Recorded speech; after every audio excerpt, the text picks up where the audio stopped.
तो यज्ञ में गुरुदेव ने कहा यज्ञ करना है, उसमें यज्ञ में दान है, देव पूजा है। यज्ञ आरंभ हो गया। मेरी अवज्ञा नहीं करनी, ये ध्यान रखना, और मेरी अवज्ञा करेगा तो यज्ञ नष्ट भ्रष्ट हो जाएगा। मेरी अवज्ञा नहीं करना, मेरे आदेश का पालन करना। इतने कठोर गुरु उनके शुक्राचार्य, उनकी देखरेख में, उनके संचालन में, उनके निरीक्षण में, उनके मार्गदर्शन में एक एक आहुति।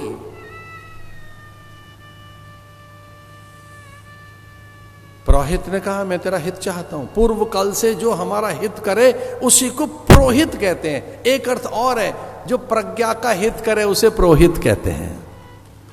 हमारी प्रज्ञा का हित करे,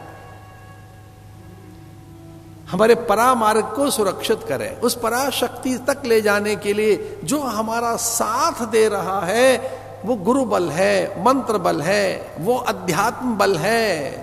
गुरु माने मंत्र का बल।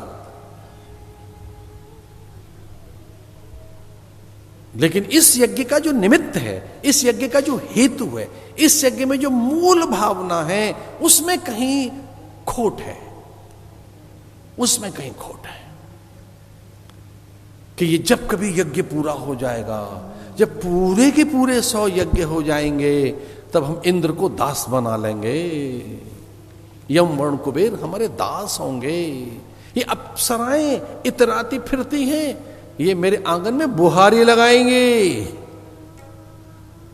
ये रंभा, उर्वशी, मेनका, ये सब अनुचरिया होंगे, मेरे दासियां होंगे। यम वर्ण कुबेर इंद्र आदि मेरे दास होंगे। सप्तर्षि मेरे आंगन में आकर खड़े होंगे, सनकादिक, और ये नारद नियंत्रित होंगे मेरे द्वारा। यहीं बैठ जाओ। भैया ये क्या बात है? इसमें आसुरी भाव आया ना। यज्ञ की भावना तो ठीक नहीं है। सत्कर्म में ये कौन सी बात आई कि मूल में संकल्प कैसा है? और ये ध्यान रखने की बात है। अगर दिया जला ही रहे हो, मैं कहता हूं सांझ हो गई है, दिया जला रहे हो अंधेरा मिटाने के लिए या पूजा के लिए? जब दिया ही जला रहे हैं तो पूजा के लिए जला दो। ये छोटे मोटे जो लाइट्स ऑन करनी है, कह दो ना कि हे देव ये सब आपको समर्पित है। जाता क्या है? जब ग्रहण ही करना है अन्न तो देवताओं को परोस दो, कि अंदर बैठे देवताओं को हम आहुति देते हैं। ओम प्राणाय स्वाहा, अपानाय स्वाहा, अहम वैश्वानरो भूत्वा। अगर तू भीतर बैठा है वैश्वानर बनकर तो तुझे समर्पित है ये अन्न। इस तरह से कभी योग युक्ति में संकल्प बदलो। जो कुछ कर रहे हो उसको किसी के निमित्त करो। भाव बदलिए, दृष्टि बदलिए, अपने संकल्प में ऐसी सुचिता लाइए। जैसे देवजननी मां अदिति के गर्भ से भगवान को प्रकट किया गया कि अगर इसके 100 यज्ञ हो गए, ये दुर्दांत दस्यु बन जाएगा, फिर ये अनियंत्रित हो जाएगा। पवन प्राण प्रकाश आकाश पर इसका एकाधिकार हो जाएगा, फिर पर्जन्यों को ये नियंत्रित करेगा। बादल इसकी मनमानी से बरसेंगे। इसे पानी पर मनमानी किसी की नहीं चलनी चाहिए। पानी पर और पवन पर, प्रकाश पर और आकाश पर और धरती पर, जीव जंतुओं पर, संपूर्ण जैव जगत पर नियंत्रण एक व्यक्ति का नहीं होना चाहिए। पूरी प्रकृति में अव्यवस्था हो जाएगी।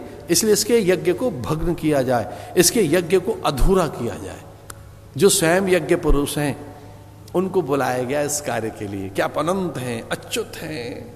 महादेव कहने लगे मैं तो प्रकट हो जाऊंगा, मेरी प्रकृति से पता लग जाएगा कि शिव आया है।